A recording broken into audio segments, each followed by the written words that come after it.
እኔ ንጹህ ነኝ፣ በስጋም በነፍስም ንጹህ ነኝ። ምንም የለብኝም። ኧረ ተንከሲስ ጨዋታ ጨምረሻል እባክሽ። ቆይ እስቲ እንደ ወንድም አንድ ነገር ልጠይቅሽ። እንዲያው ከልጅነት ጀምሮ እስካሁን ባለውን የሰራውን ስራ ማለት ነው እኛ ጓደኞችና ቤተሰቦች ቁጭ ባሉበት በቪዲዮ ይከፈትና ቤት ትሸለማለህ ብትባል እሺ ትላለህ? ሁሉንም ስራ? ሁሉንም ብልግና በቃ ከልጅነት እንደው ነፍስ ካወቅባት ጊዜ ጀምሮ እስካሁን ያለችዋን ማለት ነው እሷን በቪዲዮ ተከፍቶ እኛም ጓደኞች ቤተሰቦች ቁጭ ብለን ብናየው ትስማማለህ ወይ ነው ጥያቄ። በጭራሽ አለን፣ በጭራሽ። አየህ ተንከሲስ፣ ፈጣሪ ግን ይሄን ሁሉ ነውርህን አይቷል። እሺ አንተ ላስገድዳችሁ ነው?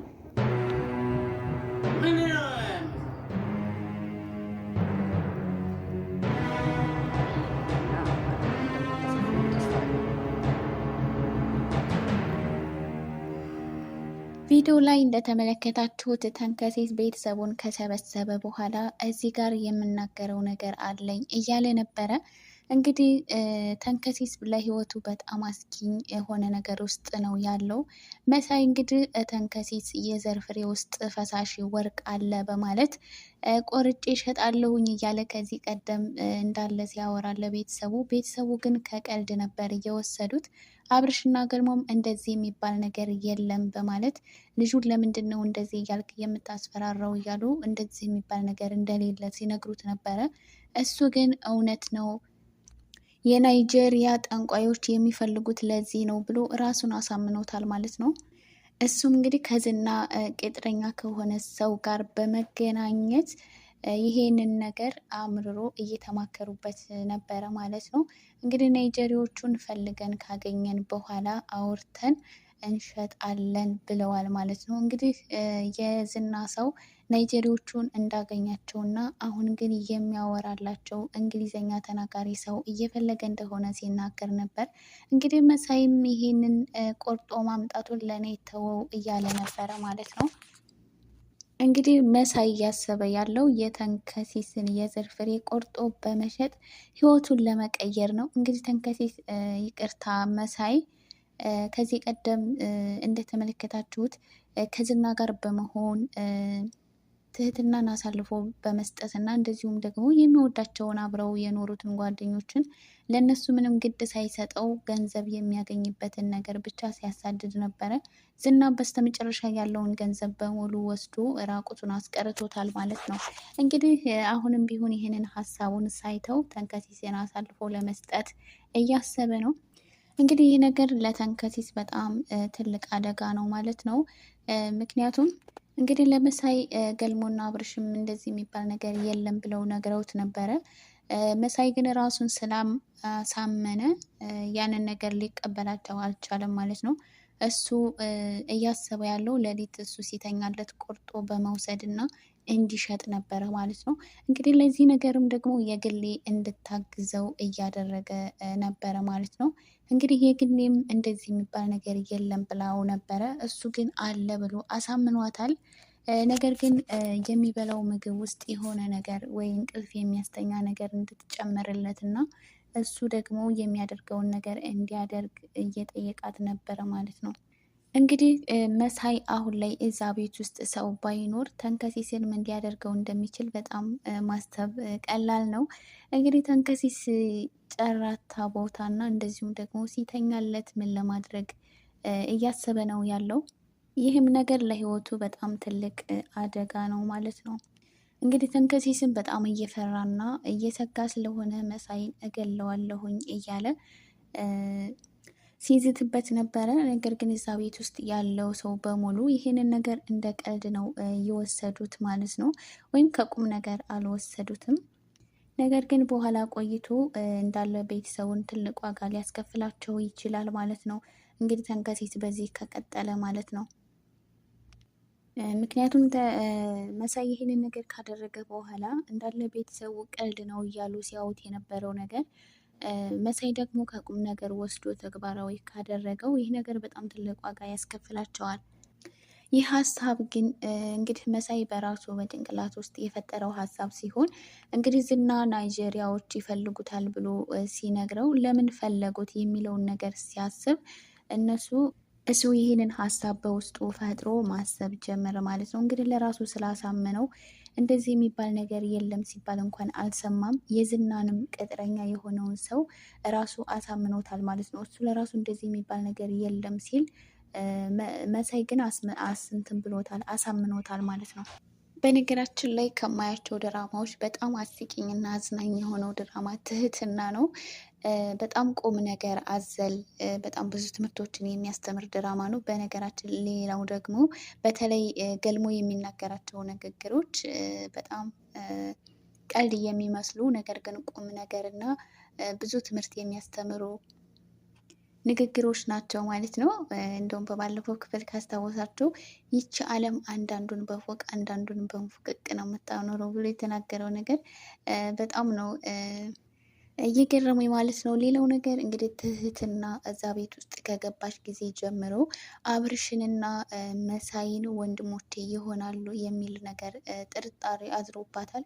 እንግዲህ በልጅነት ከቤታቸው ጠፍቶ የመጣው ወንድሟ ይሆናል የሚል ጥርጣሬ አይታለች። እንግዲህ እናቷ አብርሽ ላይ የሆነ ምልክት አይታበት ነበር። እናቷን ደውላ ስትጠይቃት ደግሞ እግሩ ላይ ነው ብላት ነበረ። እንግዲህ ሁሉንም ታፋቸውን እስኪ ያሳዩኝ እያለቻቸው ነበረ።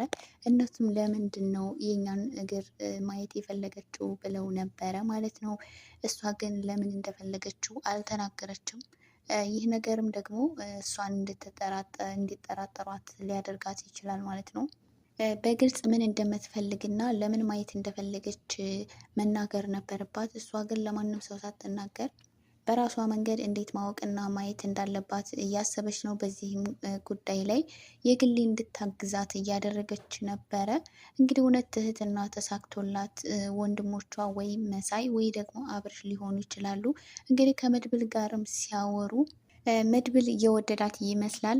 ምን ባደርግ ነው የአንቺ ባልሽ መሆን የምችለው ብሎ ሲጠይቃት ይህንን ነበር እንደ መስፈርት አድርጋ ያስቀመጠችለት ማለት ነው። በልጅነት የጠፋውን ወንድሜን ካገኘህልኝ አገባሃለሁ ብለዋለች ማለት ነው። እንግዲህ መድብልም ደግሞ እኔ ምንም የሚያቅተኝ ነገር የለም እንኳን አይደለም በልጅነት የጠፋው ወንድምሽን ጨረቃን ከሰማይ ላይ አውርደ ስጠኝ ብትይኝ ራሱ አውርጄ እሰጥሻለሁ እያላት ነበር። እንግዲህ በልበው ሙሉነት ነበር ሲናገር የነበረው።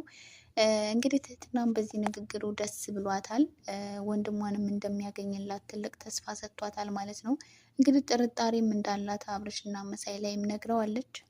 እንግዲህ መድብልም የትህትናን ወንድም መፈለጉን ተያይዞታል ማለት ነው። እንግዲህ ትህትናን እጁ ለማስገባት እንግዲህ ትህትና የሆነ ፍንጭ ለአብርሽ እየነገረችው ነበረ። ወንድሜን ትመስለኛለህ፣ በልጅነት የጠፋ ወንድም ያለኝ እያለች ስትነግረው አብርሽ እንግዲህ ተቆጥቷት ነበረ ማለት ነው። እኔ ምንም አይነት ቤተሰብ የለኝም እያለ የምትናገረውን ነገር ከቁም ነገር ወስዶ አልሰማትም ነበረ ማለት ነው። እንግዲህ ትህትና ምናልባት አሁን ላይ በግልጽ ነገሩን መናገር ያልፈለገችው ለዚህ ሊሆን ይችላል። ነገር ግን ለመድብል መናገሯና ጥርጣሬዋም ደግሞ ልክ ሊሆን ይችላል የሚለውን ነገር ከሱ ጋር ሊያጣሩ ይችላሉ ማለት ነው።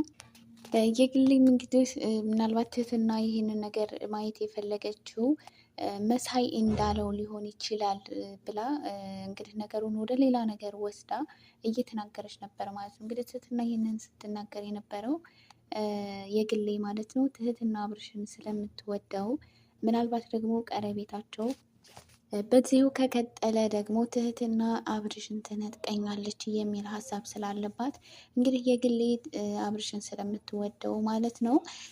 እንግዲህ አብርሽ ግን ይሄ ነገር ምንም እውነት እንዳልሆነና እንዳልተዋጠለት ነው ሲናገር የነበረው ማለት ነው።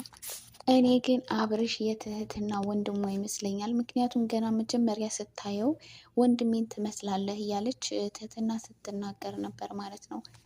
ምናልባት አብርሽ በሰዓቱ ባይቆጣትና በግልጽ አውርተውበት ቢሆን ምናልባትም ደግሞ እሱም እህቱ እንደሆነች ሊያውቅ ይችል ነበር። ነገር ግን በሰዓቱ አብርሽ ይህንን ነገር ከቁም ነገር ወስዶ አልሰማትም ማለት ነው። እንደውም እኔ ቤተሰብ የሚባል ነገር የለኝም ብሎ ነው እንዳታወራ ያደረጋት ማለት ነው።